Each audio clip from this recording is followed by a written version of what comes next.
पांगरी ग्रामपंचायतचा पाणी पुरवठा अशुद्ध पाणी पांगरी भीमनगरला हे पाणी येते. फिल्टरच्या पाण्याचं चितळे आले विचार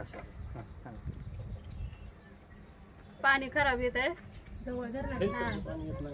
हा पाणी स्वच्छ येत नाही. आता बरेच वर्ष झाले आम्हाला स्वच्छ पाणी येईल ग्रामपंचायतीतनं म्हणते नळ देता तुम्हाला चांगलं, काय देत नाही काय नाही.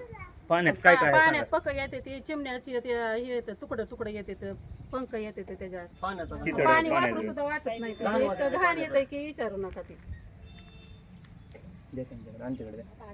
बघा ती आता स्वच्छ पाणी येण्यासाठी करा काहीतरी. सरपंचाला ग्रामपंचायतीला सांगा. तक्रारी गेल्या तरी आमचे लहान लहान मुलं आहेत शाळेत जाणारे, तसल्या घाण पाण्याने त्यांना आंघोळी घालायच्या, अंगावर सकाळी कोंबड्याचे पक दिसायला लागले. कसं पाणी वापरावं आम्ही? अशुद्ध पाणी. पिण्यासाठी सुद्धा आम्ही स्वयंपाकासाठी पाणी वापरतो, ही अशुद्ध पाणी आहे. किती किती लाख करोडाचे फिल्टर बसवलेत, पण त्याचा काय उपयोग आहे काय?